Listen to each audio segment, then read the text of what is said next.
وفا تم نہ دیکھو کہ ہرگز کسی میں زمانہ وہ ایسا قریب آ رہا ہے، حفاظت کرو اپنے ایمان و دین کی، زمانہ وہ ایسا عجیب آ رہا۔ بسم اللہ الرحمن الرحیم۔ السلام علیکم ورحمۃ اللہ وبرکاتہ۔ بسم اللہ الرحمن الرحیم۔ الحمد للہ الذی ہدانا لہذا وما كنا لولا ان ہدانا اللہ۔ الحمد للہ وحدہ والصلاة والسلام علی من لا نبی بعدہ۔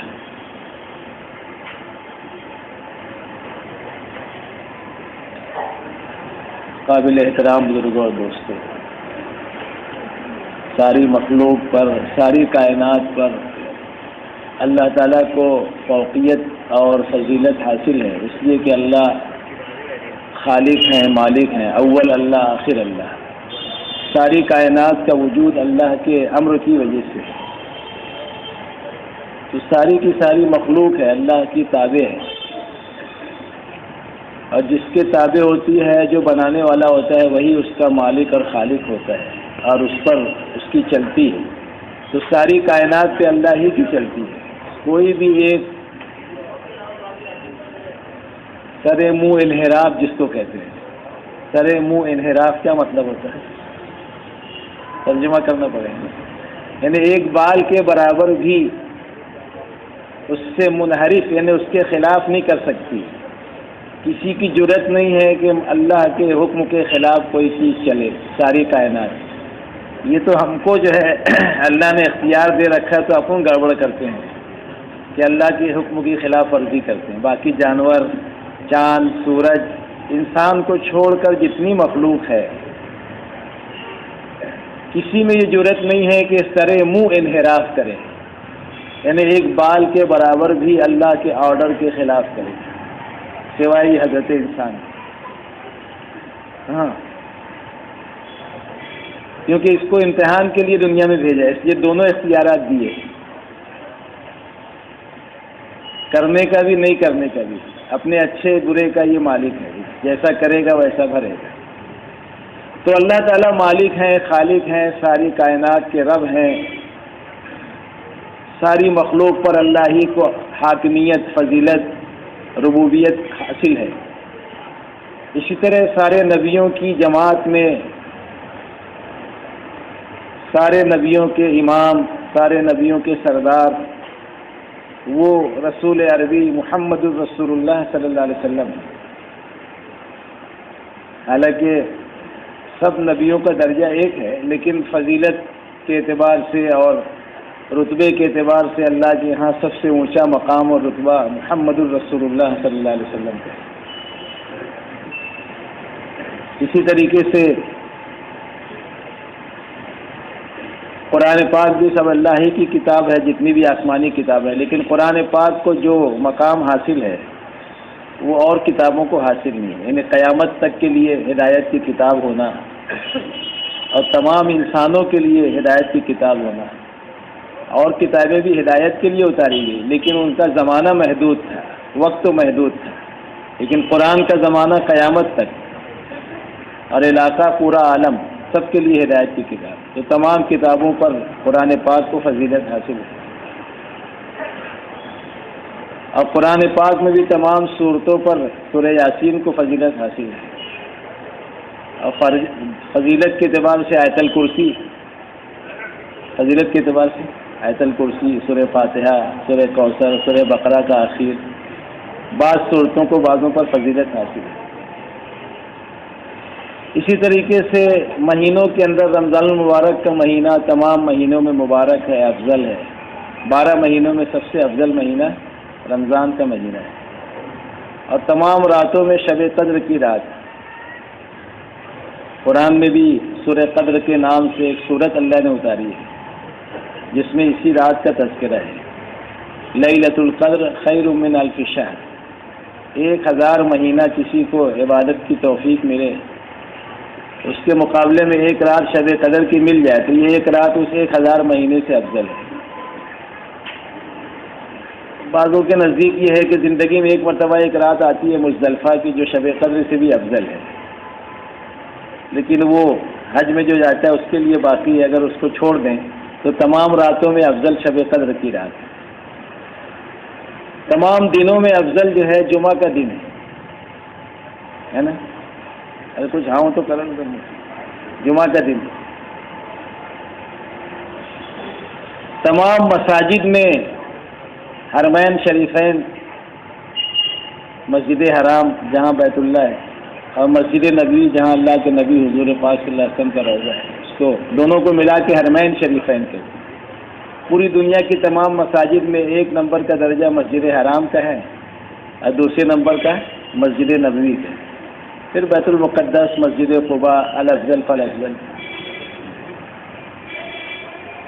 اسی طریقے سے اعمال میں سب سے اونچا درجہ حدیث کے مطابق بھی، قرآن کے مطابق بھی، نبی کے ارشادات کے مطابق کہ ایمان کے بعد سب سے زیادہ پسندیدہ عمل، محبوب ترین عمل اللہ کے نزدیک وقت پر نماز کا پڑھنا ہے، تو اعمال کا سرتاج نماز ہے۔ پانی دیکھیں گے تو زمزم کا پانی سارے پانی میں فضیلت رکھتا ہے، زمزم، آب زمزم ہے نا، اور پتھروں میں حجر اسود،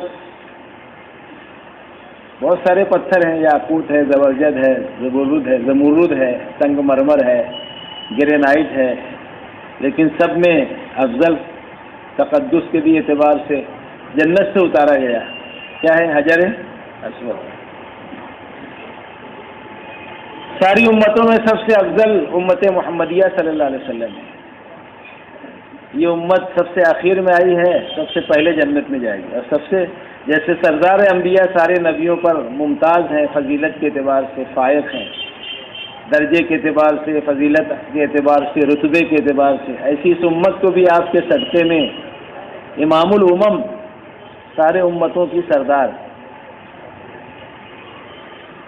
اب کیوں بنائی گئی کہ سارے اعمال کے سردار، دعوت کی ذمہ داری اس کو دی گئی، تو اعمال میں بھی بڑا عمل جو ہے وہ عمل ہے جس کے ذریعے سے سارا دین زندہ ہوتا ہے، سارے فرائض زندہ ہوتے ہیں۔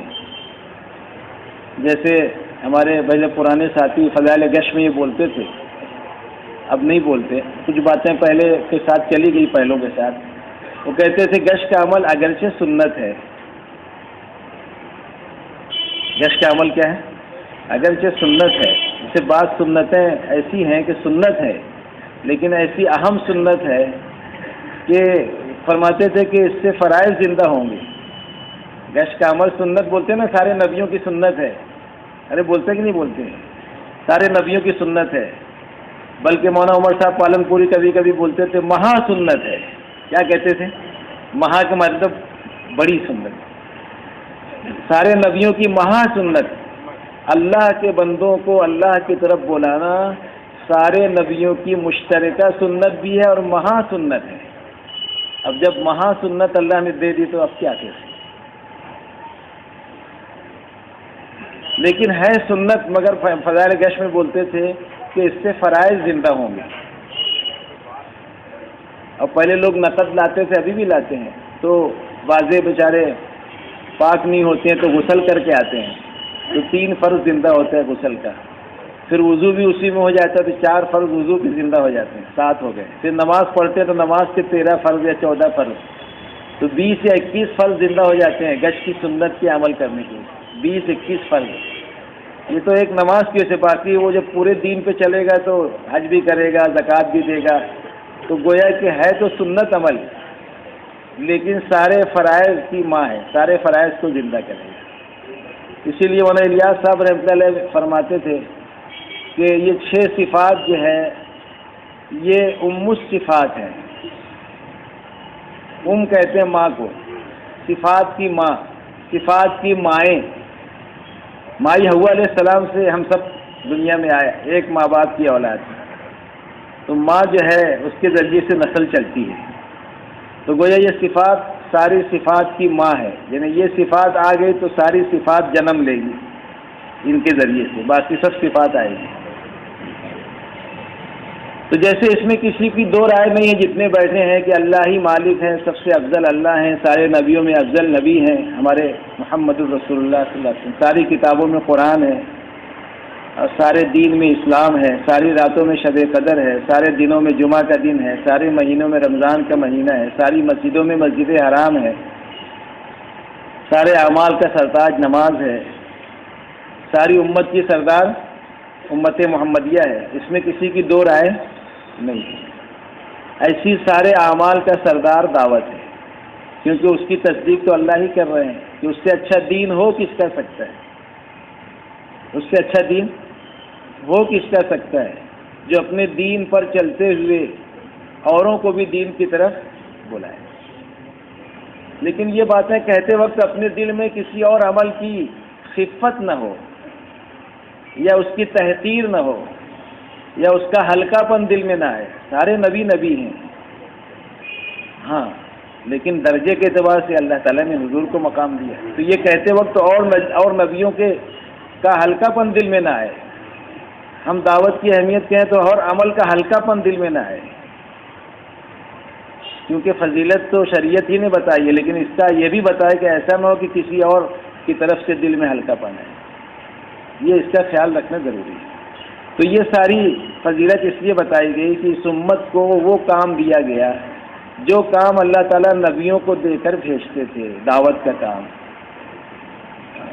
اس لیے خیر الامم کا خطاب ملا، اور اسی لیے بعد میں آئی پہلے جنت میں جائے گی کار نبوت کی وجہ سے۔ تو کتنے بڑے ہم خوش نصیب ہیں کہ اس نسبت سے ہر ہفتے ہمارا یہاں جڑنا ہوتا ہے، یہ سب سے بڑی نسبت ہے اللہ کے کام کے لیے، نبیوں کے کام کی فکر کے لیے، اور سارے اعمال میں اونچا درجہ ہے، اسی لیے اس کی فضیلت بھی اور اعمال کے مقابلے میں زیادہ بتائی گئی۔ ایک ایک دن 1000 برس کے برابر، آدھا آدھا دن 500 برس کے برابر، ایک ایک قدم پہ 700 نیکیوں کا ملنا، 700 خطاؤں کا معاف ہونا، 700 درجات کا بلند ہونا، اللہ کے راستے کی گرد اور جہنم کا دھواں ایک جگہ جمع نہیں ہو سکتے۔ تھوڑی دیر تکلیف اٹھا لے آدمی، کوئی چیز گر جائے اور اس کو اٹھانے میں جو تاب محسوس ہو، جیسے نکیل گر گئی اونٹ کی، ایک مجاہد کی گھوڑے کی، اور اس کو اٹھانے میں جو اس کو تکلیف ہوئی، تو 30 غلام آزاد کرنے سے زیادہ اس تکلیف پر اجر ملے گا۔ تو یہ فضیلت اس لیے ہے کہ بڑا کام ہے، اس لیے اپنے دلوں میں اس کی عظمت، اس کی اہمیت ہونی چاہیے۔ عظمت اور اہمیت ہوگی، فضیلت ہوگی، تو پھر ہم اس کو اسی عظمت اور اہمیت کے ساتھ کریں گے بھی، ورنہ یہ ہوگا کہ جیسے تیسے گشت کر لیں گے، جیسے تیسے 3 دن لگا لیں گے۔ شب گزاری میں بھی پہلے تو بعض لوگ آئیں گے، تشکیل تک کے لیے آتے ہیں، چلے جاتے ہیں، اور بعض دعا تک رہتے ہیں، بعض حلقوں تک رہتے ہیں، اور جب جائزہ لو ہر ہفتے وہی روش رہتی ہے، کوئی اس میں تبدیلی نہیں آتی۔ تو ایسا تو نہیں ہونا چاہیے، جبکہ مومن کا 2 دن یکساں نہیں ہوتا، وہ روز ترقی کرتا ہے قربانی کے اعتبار سے اور اللہ کی طرف بڑھنے کے اعتبار سے، دین کی محنت کے اعتبار سے، لیکن اپنی چال تو برسوں سے وہی ہو رہی ہے الا ماشاء اللہ۔ تو ترقی ہونی چاہیے، قربانی میں اضافہ ہو، آگے بڑھیں۔ جو جتنا آگے بڑھے گا، یہاں تو کوئی کسی کے آگے بڑھانے سے آگے نہیں بڑھتا ہے اور کسی کے پیچھے کرنے سے پیچھے نہیں ہٹتا ہے۔ یہ کام ایسا ہے جو آگے بڑھے گا، ہے نا، کیا بولتے ہیں، آگے بڑھ کے اٹھا لے، مینا اسی کا ہے جو آگے بڑھ کے، تو یہ تو جو آگے بڑھے گا اللہ اس کو آگے بڑھائے گا۔ اس لیے ہمیں قربانیوں کے اعتبار سے آگے بڑھنا ہے۔ اتنا بڑا کام اللہ نے دیا ہے، مانگے ملے نہ بھیک، بن مانگے ملے موتی، ایسا ہے۔ اندھے کے ہاتھ بٹیر لگی، کیا لگی؟ ہاں، کتنی بڑی سعادت کی بات ہے اپنے لیے۔ اس لیے پورے اطمینان کے ساتھ پورے کام کو کرنا چاہیے، بھاگا دوڑی نہیں۔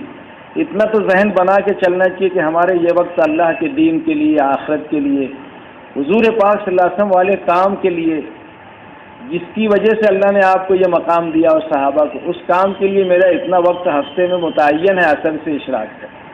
اب تک ہم متعین نہیں کر سکے، پھر رونا روتے ہیں ترقی نہیں ہو رہی ہے۔ ترقی کے جو اعمال بتائے گئے ہیں، ان اعمال میں جب کثر رہے گی، کوئی بھی ادھوری چیز پسند نہیں کرتا۔ 100 روپے کلو والا چاول کیوں نہ ہو، اگر کچا ہے تو کھا لیں گے نا آپ لوگ شوق سے۔ 100 روپے کلو کا ہے، کیا شبیر کھا لیں گے نا، کچا ہے تو چلو تم کھا لو گے، باقی لوگ نہیں بول رہے ہوگے؟ میں نہیں بول رہے.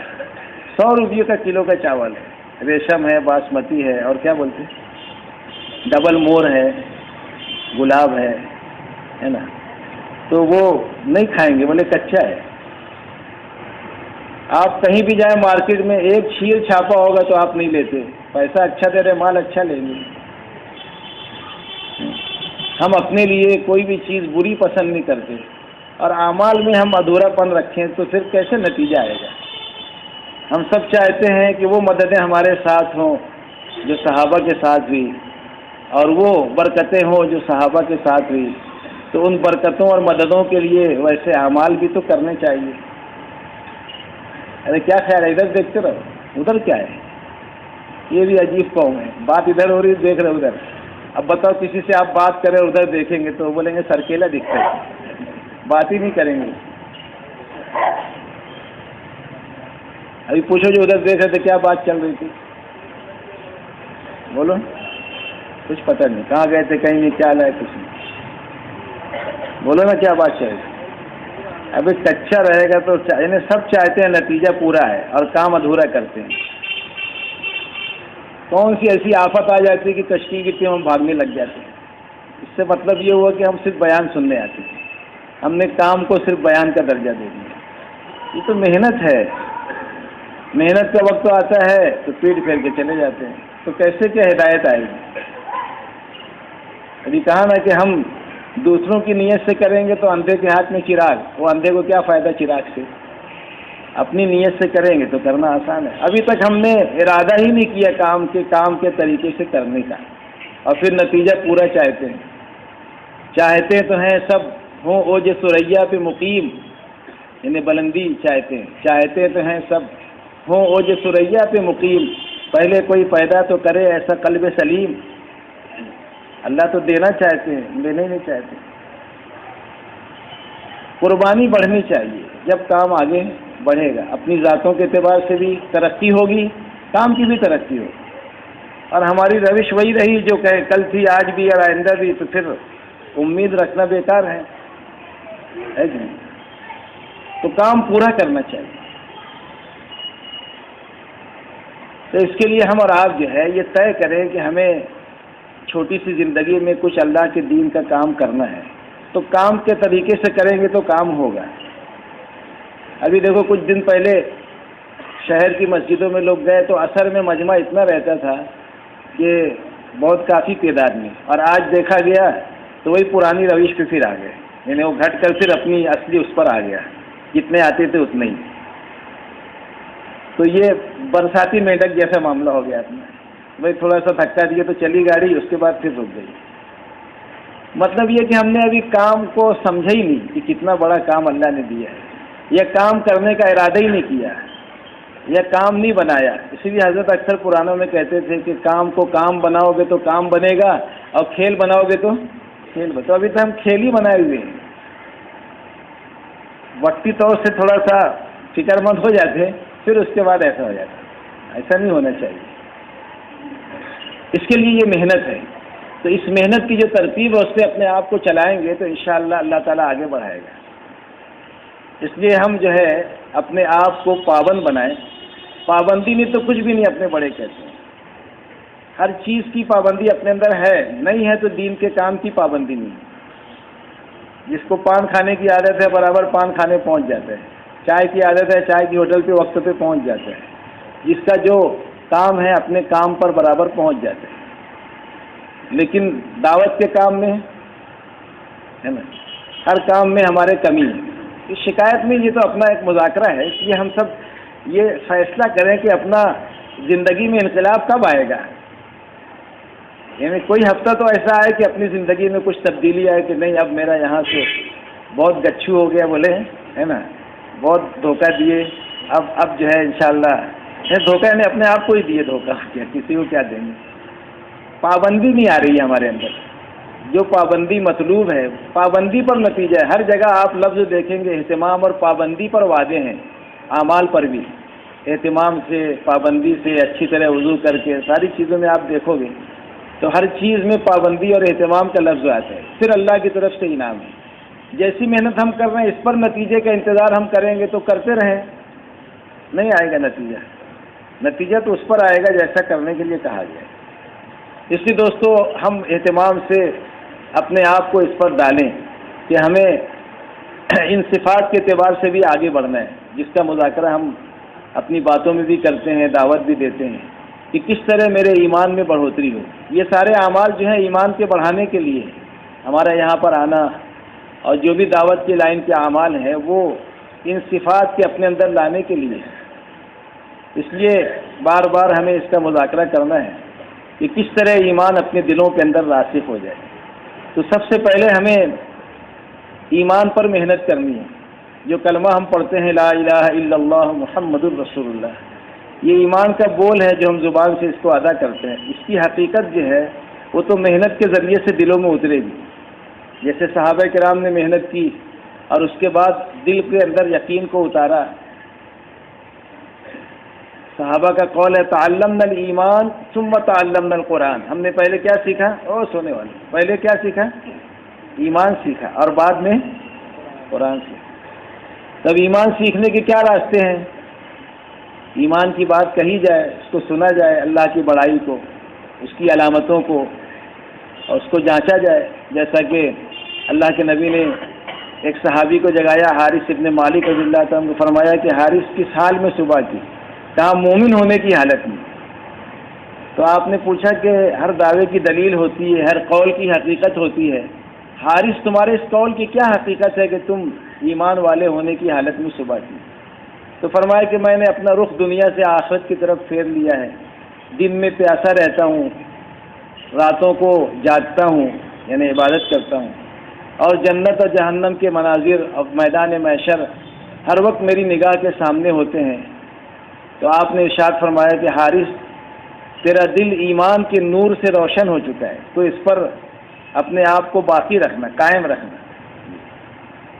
تو اب یہ علامتیں ہم دیکھیں میرے اندر آ رہی ہے، ہر وقت میرے سامنے آخرت کا منظر، جیسے اثر میں بات آئی کہ وہاں زانو پر سر ہے اور انہیں پلسرات یاد آ رہی ہے، اور ہمارے ایمان کا یہ حال ہے کہ نماز میں ہے لیکن نماز میں بھی خدا کا دھیان، منہ میرا کعبہ شریف کی طرف اور خیال میرا چاروں طرف، اللہ اکبر ایسے۔ اور منشی اللہ دتہ صاحب سے مرکز سے کہتے تھے ہو سکتا ہے ان قریب کوئی ایسا آلہ ایجاد ہو جائے جو بتا دے کہ ہم نماز میں کہاں تھے، جیسے ہر چیز کا وہ آتا ہے نا فوٹو، اور تو ہو سکتا ہے کچھ دنوں کے بعد کچھ آلہ ایسا ایجاد ہو جائے کہ وہ آلہ یہ بتائے کہ تم نماز میں کہاں تھے، کہاں کہاں گئے تھے، وہ کیش کر کے بتائے گا کہ دیکھو تم یہاں تھے یہاں تھے۔ تو یہ مشق سے آئے گا نا۔ مولانا یوسف صاحب نے خط لکھا تھا کہ نماز میں خیال جمانے کے لیے 4 حالتیں نماز کی ہوتی ہیں، قیام، رکوع، سجدہ، قاعدہ۔ چاروں حالتوں میں 3 مرتبہ اس خیال کو جمائے کہ میں اللہ کو دیکھ رہا ہوں یا اللہ مجھے دیکھ رہے ہیں، تو پھر انشاءاللہ ایک وقت آئے گا کہ مشق ہو جائے گی، اللہ کا دھیان نماز میں آئے گا۔ تو یہ علامتیں بتائی گئی، تو ہم اس پر غور کریں۔ ان حدیثوں کا مذاکرہ اسی لیے ہے کہ اس کی روشنی میں ہم اپنے ایمان کا ایکس رے کر لیں کہ اپنا ایمان کس ڈگری پر، آیا اپنے اندر بھی یہ چیز پیدا ہو رہی ہے کہ نہیں ہو رہی ہے۔ ان حدیثوں کے بیان کرنے کا یا ایمان سے متعلق مذاکروں کا مقصد یہ ہے کہ اس کی روشنی میں اپنے ایمان کو ہم دیکھیں کتنا بڑھ رہا ہے۔ جیسے دوسرا واقعہ جو سنتے ہیں بڑوں سے کہ ایک جماعت آئی اور آپ کی خدمت میں عرض کیا کہ ہم ایمان والے ہیں، تو حضور نے فرمایا کہ ایمان والے ہو تو تمہارے قول کی کیا دلیل ہے کہ تم ایمان والے ہو، کیا علامتیں ہیں، کس وجہ سے کہہ رہے ہو؟ تو ان لوگوں نے کہا کہ ہمارے اندر 15 خصلتیں ہیں جس کی وجہ سے ہم اپنے کو ایمان والا کہتے ہیں۔ تو آپ نے فرمایا کہ وہ کیا ہیں؟ تو ان جماعت کے لوگوں نے، دیہات کے لوگ جو آئے تھے، کہا کہ 5 چیزوں پر ہمارا ایمان ہے۔ کتنی چیزوں پر؟ ایک اللہ پر ایمان ہے، یعنی اللہ کے ساتھ ہم کسی کو شریک نہیں کرتے، اللہ ہی رب ہے، اللہ ہی مالک ہے، اللہ ہی خالق ہے۔ اور دوسرے آپ اللہ کے نبی ہیں، اللہ کے سوا کوئی معبود نہیں اور آپ اللہ کے نبی ہیں، یہ ایک ہوا۔ انہیں گواہی دینے اللہ پر ایمان رکھتے ہیں ایک، اور دوسرے فرشتوں پر ایمان ہے، تیسرے رسولوں پر ایمان ہے، چوتھے کتابوں پر ہمارا ایمان ہے، اور پانچویں قیامت کے قائم ہونے پر ہمارا ایمان ہے۔ یہ 5 چیزیں بتائی، یہ 5 چیزوں پر ہمارا ایمان ہے، اللہ پر، فرشتوں پر، رسولوں پر، کتابوں پر، اور قیامت کے قائم ہونے پر۔ پھر فرمایا کہ 5 چیزوں پر ہمارا عمل ہے۔ ایک تو یہ کہ ہم اس بات کی گواہی دیتے ہیں، یعنی یہاں گواہی کو عمل میں شمار کیا کہ اللہ کے سوا کوئی معبود نہیں اور آپ اللہ کے رسول ہیں صلی اللہ علیہ وسلم۔ دوسری بات یہ فرمائی کہ ہم لوگ 5 وقت کی نماز کا اہتمام کرتے ہیں۔ تیسرے فرمایا کہ رمضان کے روزے رکھتے ہیں، اور چوتھی بات یہ فرمائی کہ ہم زکوٰۃ دیتے ہیں، اور 5ویں حج کرتے ہیں۔ یعنی ارکان اسلام گنائے، کلمہ، نماز، روزہ، زکوٰۃ اور حج، یہ 10 باتیں ہو گئی۔ پھر فرمایا کہ 5 خصلتیں ہمارے اندر ایسی ہے جو زمانے جہالت سے، اگر آپ کہیں تو عمل کریں یا پھر چھوڑ دیں۔ تو آپ نے ارشاد فرمایا کہ وہ کیا ہے؟ تو عرض کیا کہ ایک تو یہ ہے کہ ہم اللہ کے فیصلے پر راضی رہتے ہیں جس حال میں بھی اللہ رکھے۔ دوسری صفت یہ ہے کہ ہمارے اندر صبر ہے، تیسرے شکر ہے، اور چوتھے دشمنوں پر کوئی آفت آ جائے، کوئی تکلیف آ جائے تو ہم اس سے خوش نہیں ہوتے۔ اور 5ویں بات یہ فرمائی کہ دشمن کے مقابلے میں ہم جمتے ہیں، میدان چھوڑ کر نہیں جاتے، پیٹ پھیر کر نہیں بھاگتے، یعنی شجاعت، یہ بھی ایمان کا وصف ہے۔ تو یہ 15 باتیں سنی آپ نے۔ پھر فرمایا اللہ کے نبی نے کہ اگر نبوت کا دروازہ کھلا ہوتا تو قریب تھا کہ تم لوگ نبی ہوتے، نبی ہونے کے قریب۔ پھر فرمایا کہ تم لوگ عتبا اور فقہا ہو، یعنی ادیب ہونا اس کو کہتے ہیں جو بہت سنتوں کا پابند ہو، متقی ہو۔ فقہا ہونا یعنی بڑے درجے کے، یہ فرمایا۔ تب یہ 15 باتیں اپنے اندر ہم دیکھیں کہ اس درجے کی ہے جس درجے کی مطلوب ہے۔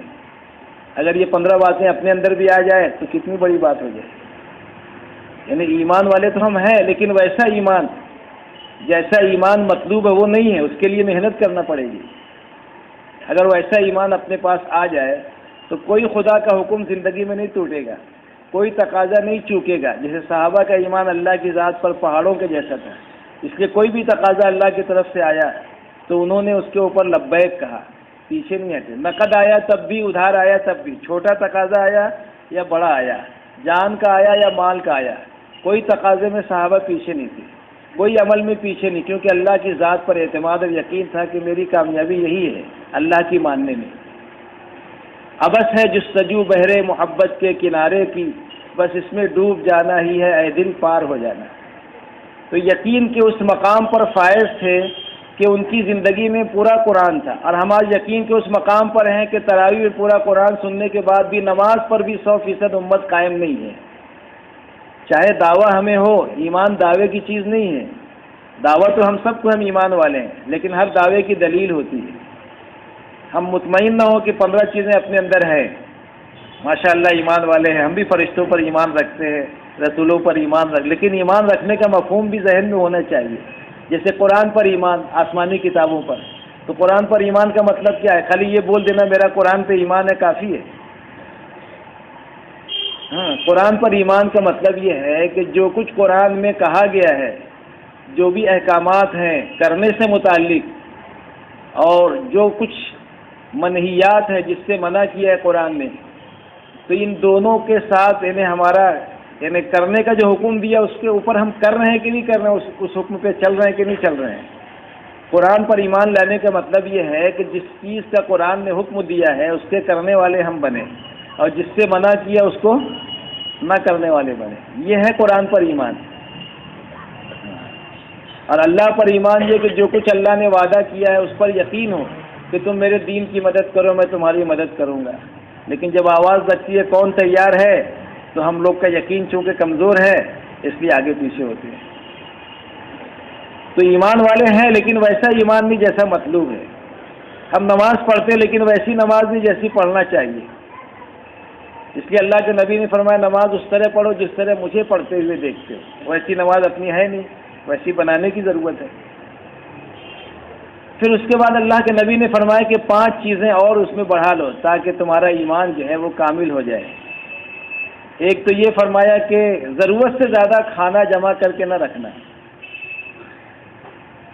دوسرے ضرورت سے زیادہ مکان تعمیر نہ کرنا، تیسرے فرمایا کہ اس اللہ کے سامنے کھڑے ہونے سے ڈرنا جس کے سامنے ہر ایک کو ایک دن کھڑا ہونا ہے اور اپنی زندگی کا حساب دینا ہے، اور چوتھے اس دنیا سے جی نہ لگاؤ جسے ایک دن چھوڑ کر جانا ہے، اور 5ویں چیز یہ فرمائی کہ اس جنت کی فکر کرو جہاں ہمیشہ رہنا ہے اسی زندگی میں۔ چنانچہ دعوت کے ذریعے سے وہ بات جو موت کے وقت سمجھ میں آنے والی ہے وہ زندگی میں سمجھ میں آ جائے، اسی کو سمجھایا جا رہا ہے۔ مولانا عمر صاحب پالنپوری رحمۃ اللہ کبھی کبھی بیان میں کہتے تھے کہ جو چیز فرعون کی سمجھ میں موت کے وقت تو آئی اور موت کے وقت سچی سمجھ میں آ جاتی ہے، اس لیے تو قرآن میں بھی تذکرہ ہے کہ اللہ ہم نے دیکھ لیا، سن لیا، اب ہمیں لوٹا دے واپس۔ ہم انشاءاللہ اب جو ہے نا عمل ہی کریں گے، نہ عمل صالحہ فرجعنا نہ عمل صالحہ، کہ ہمیں لوٹا دے، اب ہم تو اچھے ہی کام کریں گے، تیرے دین کا ہی کام کریں گے۔ تو جو چیز موت کے وقت سمجھ میں آنے والی ہے وہ اس کام کے ذریعے سے ابھی سمجھ میں آ جائے۔ جو راکھ ہماری دبی ہوئی ہے ایمان کی وہ ذرا سا صاف ہو جائے، یہ ہے محنت کا مقصد۔ تو ہم اور آپ غور کریں کہ یہ چیزیں اپنے اندر کتنی آ رہی ہیں۔ اب یہ مذاکرہ اسی لیے ہے کہ اپنے اندر یہ چیزیں آئے، اپنا ایمان ویسا بنے جیسا مطلوب ہے، ہماری نماز ویسی ہو، ہمارا علم ویسا ہو۔ اسی نیت سے سننا ہے کہ یہ چیزیں اپنے اندر آئے۔ ہر ہفتے اگر ہم اس بات کا ارادہ کریں کہ اس ہفتے ہمیں یہ چیز اپنی زندگی میں لانا ہے، یہ لانا ہے، تو کتنی چیزیں آ جائے گی زندگی میں۔ ایک ایک بات بھی آہستہ آہستہ آدمی اپنے اندر پیدا کرے، ہر 3 دن کے سے، ہر چلے سے، ہر شب گزاری سے، ہر گشت سے ایک ایک چیز اپنے اندر پیدا کرے، تو ایک وقت آئے گا بقول ہمارے بڑوں کے کہ خوبیوں کا گلدستہ بن جائیں گے۔ کیا بن جائیں گے؟ اور کمیاں اپنے اندر سے نکل جائے گی، لیکن یہ بغیر محنت کے نہیں آئے گی۔ آج جب بھی تقاضا آتا ہے تو یہ دنیا کے اسباب، دنیا کی چیزیں ہمارے لیے مانع ہوتی ہیں، اور اللہ تعالیٰ نے فرمایا کہ یہ مال اور اولاد تمہارے لیے امتحان کی چیز ہے۔ وَاعْلَمُوا أَنَّمَا أَمْوَالُكُمْ وَأَوْلَادُكُمْ فِتْنَةٌ، جان لو، خبردار ہو جاؤ کہ یہ مال، یہ اولاد تمہارے لیے آزمائش کی چیز ہے۔ قدم قدم پر یہ چیزیں رکاوٹ کا سبب بنے گی۔ اللہ نے دنیا کو امتحان کی جگہ بنایا ہے، فرشتوں کے ساتھ یہ چیزیں نہیں ہیں، اس لیے ان کا رات دن اللہ اللہ کرنا اللہ کے یہاں اتنا قیمتی اور وقی نہیں ہے جتنا حضرت انسان کا، کیونکہ اس کے ساتھ یہ سارے لوازمات اور سارے اسباب اس کے ساتھ اللہ نے لگائے ہیں۔ جیسے جبرائیل امین کو جب جنت اللہ نے بنائی تو کہا کہ جاؤ میری جنت دیکھ کر آؤ، تو وہاں کی نعمتیں، فرحتیں، راحتیں جب دیکھ کر آئے تو کہا کہ اللہ پاک یہ اس کی خبر جو سن لے گا وہ تو جنت میں جائے بغیر نہیں رہے گا۔ پھر آپ نے باؤنڈری لگا دی، ایمان ویسا لے کر آؤ جیسا ہم چاہتے ہیں تو جنت میں جاؤ، نماز پڑھو تو جنت میں جاؤ، علم سیکھو تو جنت میں جاؤ، میرے حکموں پہ چلو تو جنت میں جاؤ، دین کا کام، پابندیاں لگا دی۔ کہا اب جا کر دیکھ کر آؤ، بولے اب تو شاید ہی کوئی جا سکے گا، امتحان کی جگہ ہے نا۔ اس کے بعد جہنم کو بنایا تو کہا دیکھ کر آؤ جہنم، تو وہاں کی مصیبتیں، وہاں کی کلفتیں، وہاں کا عذاب، وہاں کی پیاس، وہاں کی بھوک، یہ منظر دیکھ کر کہا کہ اللہ پاک جو اس کی خبر سنے گا تو کوئی نہیں جائے گا اس میں، کون جائے گا ایسی جگہ، ہر آدمی اپنے آپ کو وہاں سے بچائے گا۔ لیکن اللہ تعالیٰ نے وہاں وہ بارڈر ہٹا دیے سارا، غیبت کرو تو جہنم میں جاؤ، ہے نا، اور جھوٹ بولو تو جہنم میں جاؤ۔ تو اب بولے شاید ہی کوئی بچ سکے گا جہنم سے۔ تو اللہ تعالیٰ نے امتحان کے واسطے یہ ساری چیزیں لگائی۔ اب ہم لوگ جب بھی تقاضا آتا ہے تو کوئی اپنی بیماری کا، کوئی اپنی بڑھاپے کا، اور کوئی اپنے کاروبار کا، یہ سارے عذاب لاتے ہیں۔ تو اللہ تعالیٰ ہی نے یہ ساری چیزیں ہمارے ساتھ لگائی ہیں کہ اس میں رہتے ہوئے پھر کرو۔ چنانچہ ہم دیکھیں گے کہ مالدار صحابہ کے لیے، مالدار لوگوں کے لیے مالدار صحابہ نمونہ ہے، غربا کے لیے غریب صحابہ نمونہ ہے، جوانوں کے لیے جوان صحابہ نمونہ ہے۔ صحابہ کرام کی جماعت میں ہر لائن کے لوگ ملیں گے، تاجر بھی، کاشتکار بھی، ملازم بھی، مزدور بھی، معذور بھی، بوڑھے بھی، جوان بھی، نابینا بھی، لنگڑے بھی، ایک بیوی والے، دو بیوی والے، 3 4 18 بچوں کے باپ، 36 بچوں کے باپ، ہے نا. اب بتاؤ اپنے ہے کہ یہ ساری چیز، اس کے بعد بھی دین کا کام کیا. آج تو جب تقاضا جاتا ہے، بولتے نا ہمارے عبدالعزیز بابا بولتے تھے پہلے، 4 دروازوں پہ آج دین دھکے کھا رہا ہے. یہاں بیٹھے ہوں گے وہ کیا بولتے ہیں، 4 دروازے پہ دین دھکے کھا رہا ہے. جوان کے پاس جاؤ تو جوان یہ کہتا ہے ابھی تو گلچھرے اڑانے ہیں، کرکٹ کھیلنے ہیں، موبائل کھیلنے ہیں، رات بھر جاگنا ہے، کلب میں، ہوٹلوں میں، شطرنج میں، ابھی تو گھومنا پھرنا. جوانی تو اسی لیے اللہ نے دی ہے نا، گھومنا پھرنا، ایسا ذہن بنا ہوا ہے. یہ تو ابھی ہمارا سب کھیلنے کودنے کا ٹائم ہے. ہمارے پاس کیسے چلے آ گئے؟ غلطی ہو گئی تم سے. بوڑھوں کے پاس جاؤ. کس کے پاس جاؤ؟ بوڑھوں کے پاس. اب بوڑھوں کے پاس جاؤ تو بولتے اب تو میں تو بوڑھا ہو گیا، 4 آنکھ سے دیکھتا ہوں اور 3 پیر سے چلتا ہوں، ہے نا، اور چائے پیتا ہوں تو ایسے سانسر ایسے ایسے ہلتا ہے، اب گرا کہ جب گرا ہاتھ، اور استنجے کے لیے بار بار جانا پڑتا ہے. میرے بس کی بات نہیں ہے. تو جوانوں کا کام ہے، جوانوں کے پاس جاؤ. تو جوان بوڑھوں کے پاس بھیجتے ہیں کہ وہ ریٹائر ہو گئے، اب ان کو کچھ کام دھندا تو ہے نہیں، ہم لوگ کرتے ہیں، اب وہ کے کرنے کے ٹائم ختم ہو گیا، اب بیٹھے رہتے ہیں، ان کو لے کے جاؤ. اب وہ کہتے ہیں جوانوں کے پاس جاؤ. اب مالداروں کے پاس جاؤ تو کہتے 4 کارخانہ میرا ہے، 5 دکان ہے، اور میں اکیلے ہی کرنے والا ہوں، بچے چھوٹے ہیں، میں کیسے کر سکتا. غریبوں کے پاس جاؤ، ان کے پاس کوئی کاروباری ذمہ داری نہیں ہے. غریبوں کے پاس جاؤ. غریب کے پاس جاؤ تو بولے روز جھیرا کھودتے، روز پانی پیتے، روز کماتے، روز کھاتے، ہم کیسے دین کا. تو مالداروں کے پاس جاؤ، وہ تو کارخانہ بند کر کے بھی جائیں گے تو اتنا کما چکے ہیں کہ 40 دن میں کچھ ان کا کچھ ہونے والا نہیں. ہاں بولے ان کے پاس جاؤ. تو اب بتاؤ، چاروں دروازے سے دھکے کھا رہا ہے اسلام. اب ایسے ہی کریں گے تو اللہ تعالیٰ کو بھی غیرت ہے، تھوڑا موقع تو دیں گے، اللہ ڈھیل تو دیں گے، ہے نا. لیکن اگر ایسا ہی معاملہ رہا تو اللہ تعالیٰ کو تو ہماری ضرورت تو ہے نہیں، ہمارے چلے 4 مہینے کی، ہمارے مال کی، ہمارے صلاحیت کی. اور اللہ تعالیٰ کا دین اگر اس کا محتاج ہوتا تو پھر مال کا تو کویت سے دعوت کا کام شروع کرتے، میوات سے کیوں کرتے. یا صلاحیت والوں کی ضرورت ہوتی تو جہاں صلاحیت والے لوگ زیادہ ہیں، ڈگری ہولڈر، وہاں سے کام شروع کرتے. لیکن اللہ کا بھی نظام ایسی جگہ سے شروع کیا کہ نہ مال تھا اس وقت، اب کچھ مال آ گیا، اور نہ علم تھا، اور نہ اور کوئی ایسی دنیاوی اعتبار سے ایسی چیزیں تھیں کہ وہاں سے دین کا کام شروع کرتے. خود اللہ کے نبی حضور پاک صلی اللہ علیہ وسلم کی حیات میں ہم دیکھیں کہ در یتیم ہیں. والد محترم تو پہلے ہی چلے گئے، والدہ بھی بہت بچپن ہی میں چلی گئیں، اور اس کے بعد دادا کا بھی انتقال ہو گیا 8 سال کے بعد، اور اب چچا بھی چلے گئے، ہے نا، کوئی ساتھ دینے والا نہیں. لیکن اللہ تعالیٰ جو ہے وہ کسی کے محتاج نہیں. تو ہم یہ جو عذر کرتے ہیں جس کی وجہ سے دین پیچھے جا رہا ہے، تو اللہ تعالیٰ تھوڑا موقع دے رہے ہیں، لیکن بعد میں اللہ کسی اور کو ہدایت دے کے دین کا کام لے تو اپنے لیے گھاٹے کی بات ہے. وہیں یستبدل قوما غیرکم ثم لا یکونوا امثالکم کی وارننگ پہ غور کرنا چاہیے کہ تم اگر نہیں کرو گے تو ہم دوسری قوم سے بدل دیں گے جو تم جیسی نہیں ہوگی، پھر قربانی میں تم سے آگے ہوگی، تقاضے میں لبیک کہیں گے. کیونکہ اللہ کا دین میرے اور آپ کا محتاج نہیں ہے، وہ تو جس سے چاہے گا دین کا کام لے گا.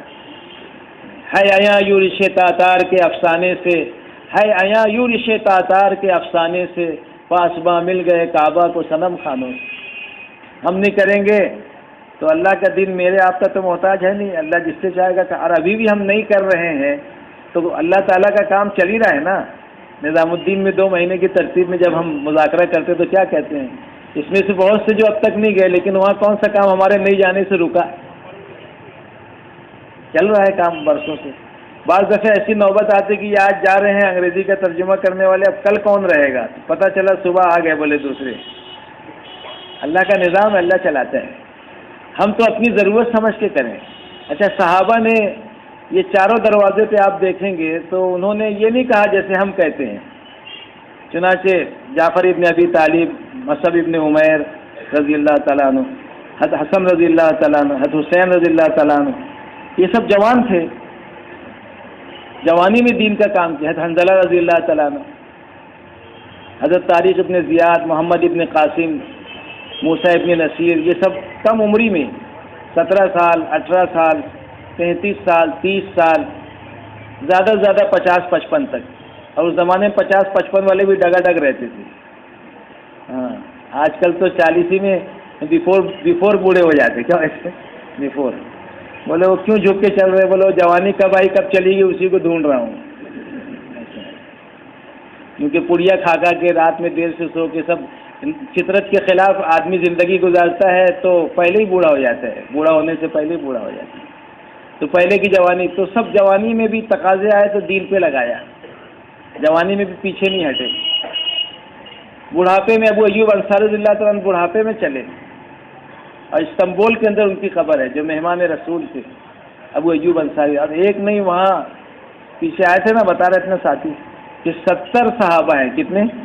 استنبول کے اندر 70 صحابہ مدفون، اور پورے ترکی میں 700 صحابہ کی قبریں، دین کی خاطر اپنی قبریں وہاں بنائی. تو جوانوں نے بھی اپنی جوانی لگائی، بوڑھے بھی چلے بڑھاپے میں، اور مالدار بھی چلے. حضرت عبد الرحمن ابن عوف رضی اللہ عنہ کتنے بڑے مالدار تھے، king of the businessman, ملک التجار، تاجروں کے بھی بادشاہ، تاجروں کے بھی بادشاہ تھے، بڑے تاجر. 80 لاکھ درہم ان کی بہن کے حصے میں آئے جب وراثت تقسیم ہوئی. 19 نوجوان سونے توڑتے توڑتے شام ہو گئی اور ہاتھ میں گٹھے پڑ گئے، ہاتھ چھل گئے. کتنی پراپرٹی تھی. لیکن کوئی غزوہ ایسا نہیں ملتا جس میں اللہ کے نبی تشریف لے گئے ہوں اور عبد الرحمن ابن عوف رضی اللہ تعالیٰ اس میں نہ گئے ہوں. ہر غزوے کے حاضر باش، اتنے بزی اور مشغول آدمی. حضرت عثمان غنی رضی اللہ عنہ اتنے بڑے مالدار کے تبوک کے موقع پہ 10,000 مجاہدین کے آنے جانے کا خرچہ اکیلے حضرت عثمان غنی رضی اللہ تعالیٰ نے دیا. سارا سامان A to Z باندھنے کے لیے، جوتا، ستلی، وہ بھی. ہاں 2 مہینہ 10 دن کا سفر، 10,000 لوگوں کا خرچہ. اللہ کے نبی اس طرح دامن میں وہ جو مال پیش کیا تھا اس طریقے سے اچھال کر خوش ہو رہے تھے، اور فرمایا کہ عثمان آج کے بعد کوئی بھی عمل نہ کرے تو کوئی باز پرس نہیں ہوگی.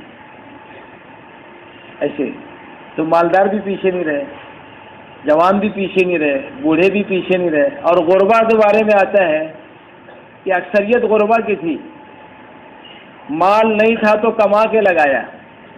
تبوک کے موقع پہ جب اللہ کے نبی نے چندے کی اپیل کی، جس کے پاس جو ہے لائے، تو ایک صحابی ایک ہاتھ سے معذور تھے، حضرت عقیل نام تھا یا ابو عقیل تھا، حیات الصحابہ میں واقع ہے. اور ایک پیر سے بھی معذور تھے، اور وہ گھسٹ کے چلتے تھے، اس طرح کوئی چیز باندھ لیتے تھے، چمڑے کا پٹا وغیرہ، اور اس کے سنینوں کے بل چلتے تھے. ان کے کان میں آواز پہنچی تو یہ نہیں کہا کہ میرے پاس تو کچھ ہے ہی نہیں، راتوں رات نکلے اور ایک یہودی کے باغ میں گئے گھسٹتے ہوئے، اور اس باغ کے مالک سے کہا کہ کچھ مزدوری کرا لو مجھ سے. تو کیا مزدوری کرے گا؟ بولے میں آپ کے باغ کو، کھجوروں کے باغ کو پانی دے سکتا ہوں، سینچ سکتا ہوں. کیسے؟ ایک ہاتھ تو ہے ہی نہیں. بولے مجھ کو تو کنویں کی مونڈ پہ بٹھا دے، میں پانی کھینچ لوں گا. چنانچہ اس نے اس کو بٹھا دیا، اور ایک ڈول پر ایک کھجور طے ہوئی مزدوری.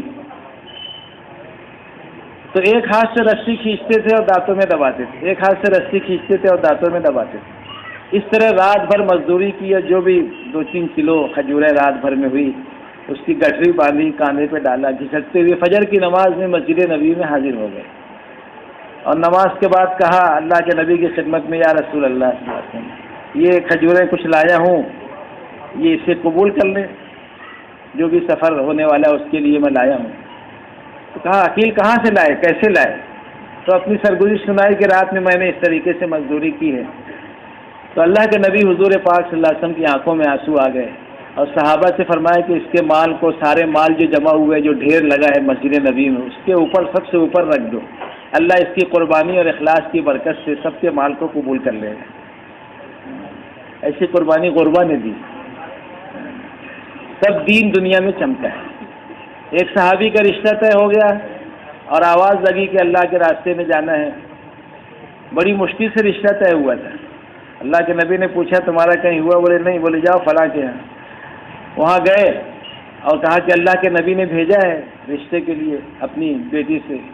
تو تھوڑا سا ان کو تجذب ہوا کہ یہ غلام بھی ہے، رنگ کا کالا بھی ہے، کوئی بھی بات چاہے گا کہ تھوڑا سا اچھی جگہ سے دیکھ دکھاؤ میں بھی اچھا ہو، ٹھیک ٹھاک بھی ہو، رہنے سہنے کا ٹھکانہ بھی ہو. یہ دیکھ داکھ کے ہی آدمی اپنی بچیاں دیتے ہیں. ہر ماں باپ کو اپنی اولاد سے محبت ہوتی ہے. تو ذرا سا آگے پیچھے ہوئے، ان کو کہا کہ ٹھیک ہے، انکار بھی تو نہیں کر سکتے تھے اللہ کے نبی کی طرف سے پیغام. تو تھوڑا سا ان کو ٹالا، بعد میں غور کریں گے، مشورہ کریں گے، پھر بولیں گے. وہ واپس جانے لگ گئے. تو بچی نے پوچھا ابا کیا بات ہے؟ تو وہ چھپا رہے تھے. کوئی بات نہیں بیٹا. بولے نہیں کہو کیا بات ہے. اسے اندازہ ہو گیا تھا. تو بہت اصرار پر باپ نے کہا کہ ایسا ایسا مسئلہ ہے. تو بچی کا دینی ذہن تھا. کہا کہ ابا بلا لیجئے اور قبول کر لیجئے، اللہ کے نبی نے بھیجا ہے. کس نے بھیجا ہے؟ نبی کی بات کا انکار جو ہے دنیا آخرت اپنی بگڑ جائے گی، خراب ہو جائے گی. بلا لیجئے، قبول کر لیجئے. تو ہمارے مولانا چراغ الدین صاحب جو ہے راجستھان کے، ان کے ساتھ سفر میں تھے ہم لوگ. ایک مرتبہ مولانا بھی تھے. تو اکثر یہ واقعہ سناتے وقت وہ بچی کی بات کو منظوم انداز میں پڑھ کے سناتے تھے کہ بچی کی بات کی ترجمانی اس میں ہو جاتی ہے. بچی گویا یہ کہہ رہی ہے زبان سے کہ غور کر ابا نہ تو اس کے رنگ کالے کو دیکھ، غور کر ابا نہ تو اس کے رنگ کالے کو دیکھ، میں تو یہ کہتی ہوں کہ بھیجنے والے کو دیکھ. میں نے یہ مانا کہ رنگ میں کالا اور حسن میں بھی ماند ہے، مگر بھیجنے والا تو ابا 14ویں کا چاند ہے. جس نے بھیجا وہ تو 14ویں کا چاند ہے. قبول کر لیجئے رشتہ. اس کو بلایا اور کہا جاؤ تیاری کرو. خوشی خوشی گئے. کہا کہ میرے پاس تو کچھ ہے نہیں. اللہ کے نبی نے کہا جاؤ فلاں کے پاس، فلاں کے پاس، اسے کہو کہ اللہ کے نبی نے بھیجا ہے، کچھ رقم دے دیں. چنانچہ چند صحابہ کے نام بتائے، ان کے پاس گئے. کچھ درہم جمع ہوئے اور اس کو لے کر شادی کی تیاری کے لیے بازار میں گئے. اور وہاں آواز لگ رہی تھی یا علی الانصار، اے دین کے مددگاروں، یا علی الانصار الصلاۃ الجامعہ النفیر ارکبی. بس یہ چند جملے صحابہ کے لیے زندگی کی تشکیل تھی. کیا تھی؟ اپنی 4 مہینے کی تشکیل تو مشکل سے ہوتی ہے. بس یہ چند جملے زندگی کی تشکیل کر دیتے تھے. یا علی الانصار، اے دین کے مددگاروں. تو بجائے اس کے کہ وہ شادی کا سامان خریدتے، وہ اللہ کے راستے میں جانے کا سامان خریدا، سواری کا انتظام کیا، تلوار، ڈھال، یہ ساری چیز. اور اپنے چہرے پر نقاب ڈال دیا کہ اللہ کے نبی پہچان نہ لیں. اگر پہچان لیں گے تو پھر واپس کر دیں گے.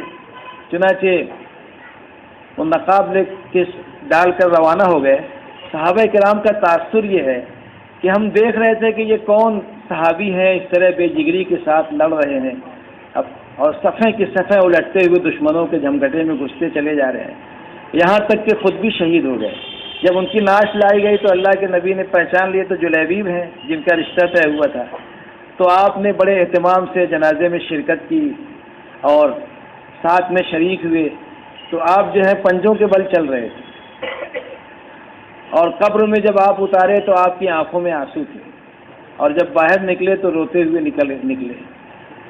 تو تدفین کے بعد صحابہ کرام نے عرض کیا کہ یا رسول اللہ صلی اللہ علیہ وسلم، آج ہم نے چند چیزیں عجیب دیکھی جو پہلے ہم نے نہیں دیکھی.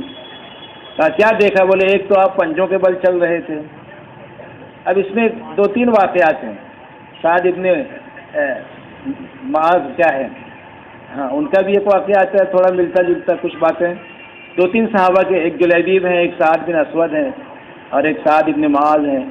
تو یہ اس طریقے سے تو فرمایا کہ فرشتے اتنے اترے تھے کہ پیر رکھنے کی جگہ نہیں تھی. تو میں پنجوں کے بل چل رہا تھا اور قبر میں جب لٹایا تو میرے دل میں خیال آیا کہ کتنے ارمان تھے اس کے دل میں. رشتہ طے ہوا اور اللہ کے فرمان کے سامنے اس نے اپنے ارمان کو قربان کر دیا. اس پر مجھے افسوس تھا کہ یہ اپنی تمنا دل میں لے کر دنیا سے رخصت ہو گیا.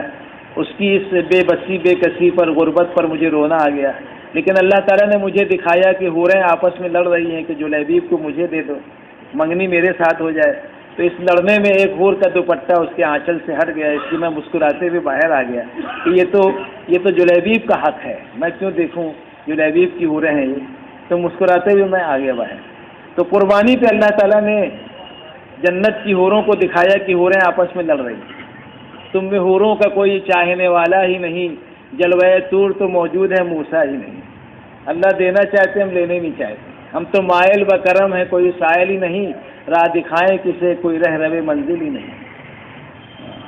تو بغیر قربانی کے بات آگے بڑھنے والی نہیں ہے۔ یہ ساری صفات اپنی زندگیوں میں محنت کے راستے سے آئے گی، قربانی کے راستے سے آئے گی۔ کیسے آئے گی بولو؟ قربانی کے راستے۔ یہ صحابہ کے واقعات، صحابہ کی قربانیاں ہم سنتے ہیں تو یہ سنانے اور سننے کے لیے نہیں ہے، بلکہ ہمیں بھی نمونہ بننا ہے۔ ہمارے بڑے فرماتے ہیں کارگزاریاں ہم سنتے ہیں، سناتے ہیں، تو اپنی کارگزاری بھی بننی چاہیے، ہم بھی آگے بڑھیں قربانی میں، اللہ کے راستے میں نکلیں 4 مہینے کے لیے۔ یہ ہمارا جو جوڑ ہو رہا ہے 28-29 نومبر کو، یہ صرف 4 مہینے کا ہی عنوان ہے۔ سال میں جو 2 جوڑ ہوتے ہیں، ایک مارچ میں ہوا جس میں عمومی مجمع کو جوڑا جاتا ہے، 4 ماہ چلے کی جماعت نکلتی ہے، اور ایک جو ہے درمیان میں مسجد وار جماعت کا جوڑ ہوتا ہے۔ تو یہ جو جوڑ 28-29 کو ہے، یہ مسجد وار جماعت کا جوڑ ہے، 4 ماہ لگائے ہوئے کا جوڑ ہے، چلے والوں کا جوڑ ہے، اور یہاں سے 4 مہینے کی جماعتیں بنانا ہے۔ بنانے میں اس کی محنت کرنا ہے ہمیں، دیکھو جو اپنے بس سے ہے وہ کرنا ہے۔ ایک تو یہ ہے کہ جماعت کی بنانے کی نوعیت جو ہماری ہو وہ کیسی ہونی چاہیے، چاہے جماعت ہماری کم بنے، 50 کی بجائے 40 بنے۔ دیکھو ایک ہے کوانٹیٹی، ایک ہے کوالٹی۔ کوانٹیٹی بھی پوری کرنا ہے، اس کا یہ مطلب نہیں کہ کم جماعتیں بنے، لیکن کوالٹی کا بھی خیال رکھنا ہے، کوالٹی میں بھی فرق نہ آئے، ورنہ ایسا ہو جائے گا کہ دودھ پیور بکتا تھا، بہت بھیڑ رہتی تھی، تھوڑا تھوڑا پانی ملانے لگ گیا، اور جب پانی ملائے تو اتنا پانی ملانے لگ گیا کہ وہ آدھا پانی اور آدھا دودھ ہو گیا۔ تو ہوا یہ کہ سیلاب آ گیا، تو ایک بھینس بہ گئی، ایک باقی رہی، بہت رونے لگ گیا وہ، تو لوگوں نے کہا دودھ کا پیسہ دودھ میں رہا، پانی کا پیسہ پانی نہیں گیا۔ تو ہمارے بنانے کی کوالٹی بھی ہائی ہو، اس لیے اس وقت جو ابھی جیسے حیدرآباد میں جو جوڑ ہوا، اور وہاں پر ماشاءاللہ محنت تو ہوئی، لیکن اللہ کو جو منظور ہوتا ہے، کبھی کبھی اللہ بندوں کی تربیت کرتے ہیں کہ تمہاری محنت بھی مخلوق ہے، ہوگا وہ جو ہم کریں گے، لیکن محنت کا نتیجہ ہم ضرور نکالیں گے، آج نہیں تو کل، یہاں نہیں تو کہیں اور۔ اللہ تعالیٰ محنت کو رائے گا نہیں جانے دیتے، ہم محنت کے مکلف ہیں، ہمارے بس میں جو ہے وہ ہم کریں، باقی جو اللہ کے بس میں وہ کریں گے۔ تو جماعتیں 100 کے قریب نکلی، بارش کی وجہ سے ہر منطقے میں الگ الگ جوڑ ہوا، 100 جماعتیں 4 مہینے کی نکلی۔ تو وہاں یہی مذاکرہ ہوا، اور یہاں بھی یہی کہہ رہے ہیں، اور یہی ہونا چاہیے، بڑوں کی طرف کی باتیں ہیں کہ اپنی 4 مہینے کی جماعتیں ایسی بننی چاہیے جس میں کم سے کم 3 آدمی ایسے ہونے چاہیے جو 4 ماہ پہلے لگا چکے ہیں، 1 دفعے 2 دفعے کئی دفعے۔ وہ یہ رہا ہے کہ ہم سب کا 4 ماہ لگنے کے بعد اکثر ہم مطمئن ہیں، نظام الدین میں کہتے ہیں کہ ہم جیسے 4 ماہ لگا کے فارغ ہو گئے تبلیغ سے، حالانکہ اس میں ایمان سے فراغت نہیں ہے، علم سے فراغت ہو سکتی ہے، جیسے نماز کا علم ہے، اس کو سیکھ لیا ایک دفعہ تو بار بار سیکھنے کی ضرورت نہیں ہے، وضو کے فرائض، غسل کے فرائض، لیکن ایمان کے علم سے فراغت نہیں ہے تو موت تک سیکھنا ہے، اور فی نفس ہی مطلوب ہے خروج، نکلتے رہنا۔ تو 4 مہینہ جو ہے وہ اس کے یعنی جو لگائے ہوئے ہیں ایسے 3 آدمی ہونے چاہیے جو 4 ماہ لگائے ہوئے ہیں، جو جماعت ہم بنائیں گے، اور 7 آدمی ایسے ہوں جو ماشاءاللہ 10 سال سے، 8 سال سے، 5 سال سے ہر سال پابندی سے چلہ لگاتے ہیں، لیکن اب تک انہوں نے ہمت نہیں کی 4 ماہ لگانے کی کسی وجہ سے۔ تو ایسے 7 آدمی ہم تشکیل کریں جو ماشاءاللہ چلہ لگاتے ہیں، ان سے کہیں کہ اب 2 چلہ اس مرتبہ بڑھا لو، بجائے چلے کے 2 چلہ بڑھا لو، یعنی 3 چلہ کر لو۔ تو 7 آدمی ہو گئے چلے والے، اور 3 آدمی ہو گئے 4 میں، کتنے ہو گئے 10۔ اب 5 آدمی ایسے مسجد وال جماعت میں سے لو جو ماشاءاللہ 3 دن بھی لگاتے ہیں، گشت بھی کرتے ہیں، بہت سے تقاضوں پہ چلتے ہیں، لیکن اب تک نہ چلہ لگانا 4 ماہ۔ تو ایسے 5 آدمی کو بھی اس جماعت میں جوڑ دو، تو یہ ہو گئے 15۔ ایسی جماعت اگر بنے گی تو اپنے بڑے فرماتے ہیں کہ وقت صحیح لگے گا، پورا لگے گا، تربیت ہوگی، بن کے آئیں گے، جہاں جائیں گے کام کر کے آئیں گے، اور ہم کو بھی زیادہ ٹینشن نہیں رہے گا جماعت ٹوٹ رہی ہے، نصرت میں بھیجو، ایسا ہو رہا ویسا ہو رہا، جو شکایتیں آتی وہ بھی ختم ہو جائیں گی۔ تو اس نوعیت کی جماعت بنانا ہے ایک بات۔ دوسری بات یہ ہے کہ بنانے میں جو محنت کی ترتیب ہے، جیسے اجتماع سے پہلے یہ کہا جاتا ہے کہ محنت کچھ ایسی کی جائے کہ اجتماع کو دھکا لگ جائے، تو کیا محنت کرنا ہے؟ ایک محنت تو یہ کرنی ہے، چند چیزیں اپنے ذہن میں ہو، مسجد وال جماعت میں بیٹھ کے اس کو قابو میں لائیں۔ ایک تو یہ ہے کہ ہمارے اجتماع سے پہلے، کوئی بھی اجتماع ہو، 4 ماہ والوں کا ہو، چلے 4 ماہ والوں کا ہو، عمومی ہو یا خصوصی، یہ اجتماع عمومی ہی ہے لیکن عملے کا اجتماع ہے، اور مجمع کا اجتماع جب بھی طے ہوگا آئندہ وہ ہوگا۔ تو اس میں ہر اجتماع سے پہلے چند چیزوں کو سامنے رکھ کے محنت کا نشانہ بنانا ہے۔ ایک تو ہم سب یہ مجمع جو آیا ہوا ہے، یہ ان سے مطالبہ یہ ہے کہ ہر مہینے 10 دن لگائیں۔ کیا لگائیں؟ 10 دن لگائیں، لیکن 10 دن تو ہر مہینے لگا نہیں پاتے، تو سال میں 2 مرتبہ اجتماع ہوتا ہے، تو اجتماع سے پہلے 2 مہینہ، 1.5 مہینہ، 1 مہینہ جو بھی محنت کا موقع ملتا ہے، جیسے اب 1 ہی مہینہ ہمارے پاس ہے، تو اس میں بجائے اس عملے کے 3 دن 1 مرتبہ لگانے کے 2 مرتبہ 3 دن لگائیں۔ کیوں 2 مرتبہ 3 دن جب لگائیں گے تو ہمارے ساتھ جو مجمع جائے گا 15 آدمی کا، 16 آدمی کا، 12 آدمی کا 3 دن، تو تیسرے دن ہم ان کی 4 مہینے کی ترغیب دے کر تشکیل کر سکتے ہیں۔ نہیں 15 تو 5 تو ایسے اس میں نکل جائیں گے جو انشاءاللہ اجتماع سے 4 مہینے کے لیے تیار ہو جائیں گے اور جماعت کے بننے میں معاون بن جائیں گے۔ کیا بن جائیں گے؟ معاون بن جائیں گے۔ اس لیے ایک تو 2 مرتبہ اس مجمع کو اجتماع سے پہلے 3 دن لگانا ہے۔ کتنی مرتبہ؟ کون انشاءاللہ لگائیں گے؟ کہاں جا رہے ہو علی؟ ابھی تو بات ختم نہیں ہوئی، بیٹھ جاؤ۔ 3 دن ابھی نہیں پوچھ رہے ہیں، تھوڑی دیر اور بیٹھو، اب تو وقت پورا ہو رہا ہے۔ ایک کام ہم سب کو یہ کرنا ہے کہ 2 مرتبہ سہ روزہ لگانا ہے، ایک محرم پہ لگا دو، ایک اس کے بعد 10 دن کے بعد لگا دو اجتماع سے پہلے۔ دوسرا کام یہ کرنا ہے، ایسی محنت کرنی ہے روزانہ کی ملاقات، صرف دعوت تعلیم استقبال پر اکتفا نہ کریں، وہ تو آدھے گھنٹے میں زیادہ سے زیادہ پورے مالیگاؤں میں 1 گھنٹے سے زیادہ کوئی مسجد ملے گی اللہ ماشاءاللہ، ہے نا، 1 گھنٹہ کیے، 40 منٹ کیے، لیکن اس میں پھر باقی تقاضے پہ ہم نہیں جاتے۔ سہ روزہ جماعت بنانا، 4 ماہ کی تشکیلیں، جو حرکت میں نہیں ان کو حرکت میں لانا، بہت سارے تقاضے اس میں ہم نہیں جاتے۔ تو ہم اس کی کوشش کریں کہ یعنی دعوت تعلیم استقبال کے علاوہ بھی ہم وقت فارغ کریں 2.5 گھنٹہ پورا لگا کر، اور 4 مہینے کے جماعتوں کی ہر گھر سے 1 آدمی کی آواز کم سے کم لگے۔ ہر گھر سے کتنے؟ 1 آدمی۔ اپنا 3 دن تو 2 دفعے لگانا ہے، ایک بات، دوسرے ہر گھر سے 1 آدمی 4 مہینے کا۔ یہ دعوت تعلیم استقبال کے علاوہ ملاقاتوں کے ذریعے گھر گھر جا کر 4 مہینے کی تھوڑی ترغیب بات چیت کی جائے، خالی اجتماع ہے نام لکھاؤ نہیں، تھوڑی سی بات ہو جائے ان کے سامنے آخرت کی، ایمان کی، دین کی۔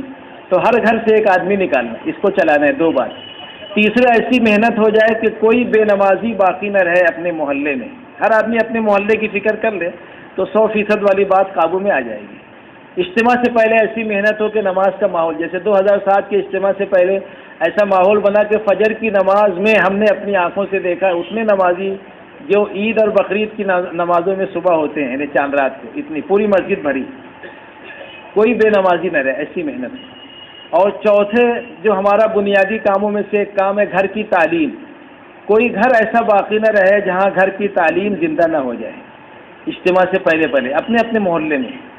4 بات ہوئی، کتنی ہوئی بولو؟ اور 5ویں بات یہ کرنا ہے کہ ہمارے یہاں ہفتہ واری اجتماعی تعلیم جہاں بھی ہو رہی ہے، 4 ہفتہ باقی ہے، ہر ہفتے مشورے سے کام کرنے والے ساتھیوں کی بات ہو تاکہ ان کے اندر بھی فکر دلائی جائے کہ اجتماع ہو رہا ہے۔ عورتیں بھی اپنے گھر سے 1 آدمی دینے کی فکر کریں، دعاؤں کا اہتمام کریں، ہو سکے تو نفلی روزہ رکھ کے بھی دعا کریں، اور عین اجتماع کی تاریخوں میں وہ روزہ رکھیں تاکہ اجتماع کو تقویت پہنچے۔ تو عورتوں کو بھی متوجہ کرنے کے لیے ہر ہفتے مستورات میں بات، بلکہ بعض جگہ جہاں ہفتہ واری اجتماعی تعلیم نہیں ہو رہی ہے اور قوائف نہیں ہے لیکن اجتماع ہے، تو کہیں پر کوئی مناسب جگہ جوڑ کر 1 آدھ مرتبہ 2 مرتبہ وہاں بھی بات ہو جائے تاکہ عورتیں بھی فکر مند ہو جائیں اپنے گھروں سے بھیجنے کے لیے۔ تو یہ 5 کام اجتماع سے پہلے ہم سب کو کرنا ہے، یاد رہے گا نا؟ اپنی ذات سے 2 دفعے سہ روزہ 1، اور جماعت کی نوعیت میں نے بتا دی، 15 آدمی کی جماعت کیسی بنانا ہے، وہ ہر گھر سے 1 آدمی لینا ہے، ہر گھر میں تعلیم، 100% نماز زندہ ہو، یہ، اور مستورات میں محنت، یہ سب کے ساتھ دعا کا اہتمام، تہجد میں اٹھ کر رات لمبی ہو رہی ہے 2-4 رکعت پڑھ کے اللہ سے مانگنے کا اہتمام۔ یہ بات اکثر مذاکرے میں آتی ہے کہ حضرت جی رحمۃ اللہ علیہ کے زمانے میں ایک جگہ کا قافلہ گیا اجتماع کی تاریخ لینے کے لیے، تو وہاں پر ان لوگوں نے حضرت سے کہا کہ ہم یہ جو عزائم کیے ہیں اتنی جماعتوں کے بنانے کے، یہ کیسے پورے ہوں گے؟ تو حضرت نے 3 باتیں بتائی، وہ 3 باتیں بھی سن لو تاکہ اپنے لیے یہ 3 باتیں معاون بن جائیں، مددگار بن جائے۔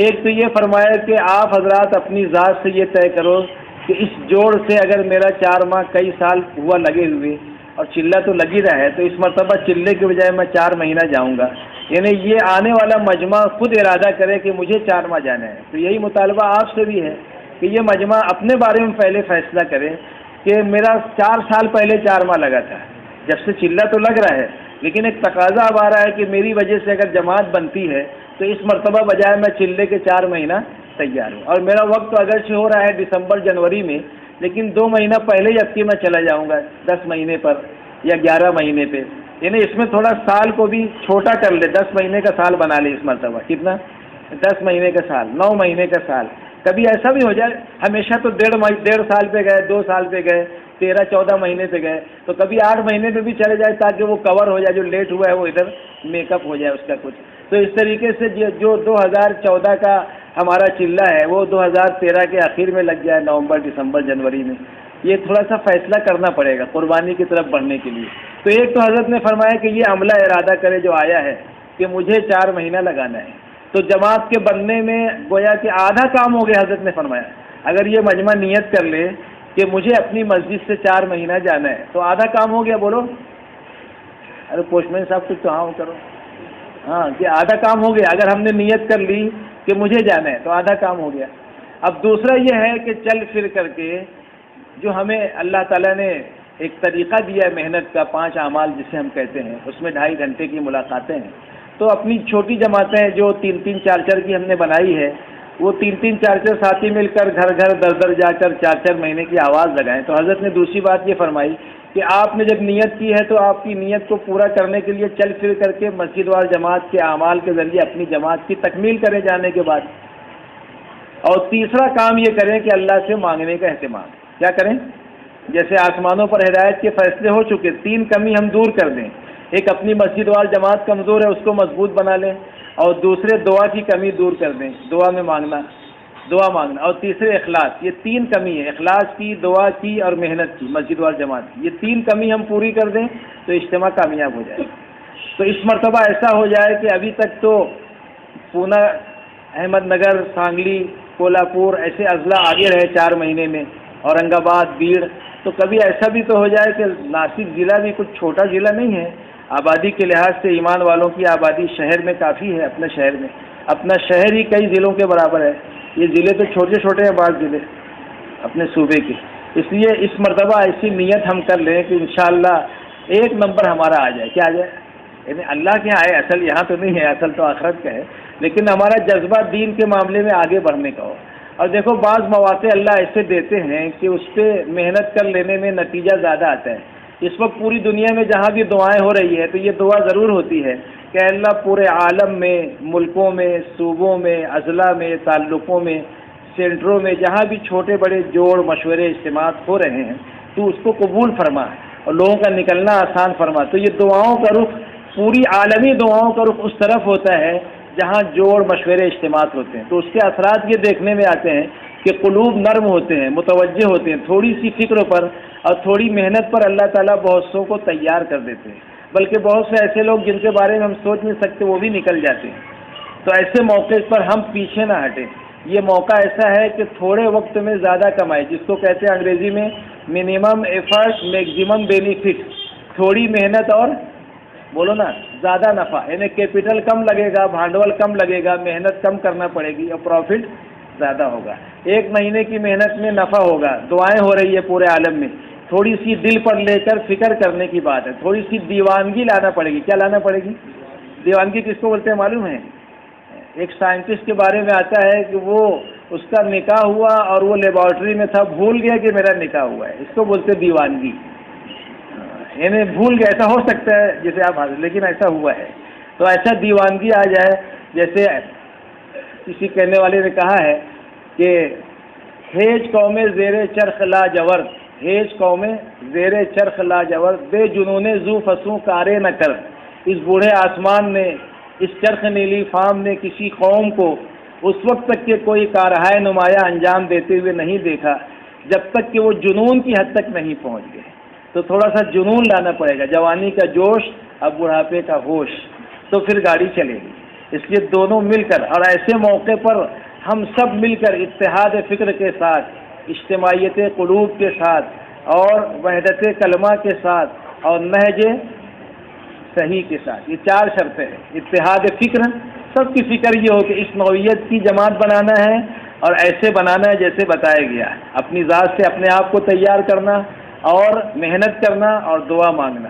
تو ہم سب جو ہے اس اعتبار سے نیت اور عزم کریں اور اللہ سے مانگیں، تو انشاءاللہ اللہ کی ذات سے امید ہے کم سے کم اتنا تو ہو سکتا ہے کہ ہر مسجد والے ایک جماعت اپنی مسجد سے 4 مہینے کی بنانے کی فکر اور عزم کر لیں۔ ایک جماعت 1 مہینے کی مدت ہے، جتنی مسجد کے لوگ یہاں ہیں، فرض کر لو اگر 100 مسجد کے لوگ یہاں ہیں تو 100 جماعت بن سکتی ہے۔ 1 مہینے کی مدت، ایک آدمی روز تیار کریں گے تو 30 آدمی کے نام آئیں گے، 20 کی وصولی ہوگی، 15 تو جائیں گے۔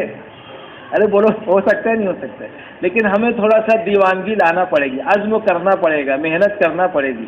اس کے لیے پہلے اپنی ذات کے اعتبار سے بتائیں کہ انشاءاللہ 28 29 سے میں خود تیار ہوں، اس کے بعد میں ہم مسجد وار نام بھی لیں گے، لیکن پہلے اپنی ذات کے اعتبار سے ہمت کر کے کھڑے ہو کے بتائیں۔ بہت دن گزر گئے، بہت سو کے ارادہ کرتے کرتے اب اس وقت عید ہو گئی، شیر خورمے سوئیاں کھا چکے، اور بقرعید ہو گئی، گوشت بھی کھا چکے، اور محرم بھی ہو جائے گا، جب تک کہ کیا ہو جائے گا، تو اب بچا کیا؟ حالانکہ محرم تو کوئی چیز نہیں اپنے ہاں، یعنی تہوار تو ہے نہیں، وہ تو ایک حادثہ ہوا بس، وہ کوئی چیز نہیں ہے اپنے لیے، وہ تو بلکہ سبق ہے کہ دین کے لیے قربانی کے لیے کھڑے ہو جاؤ۔ ذی الحجہ کا مہینہ بھی قربانی پہ ختم ہوا۔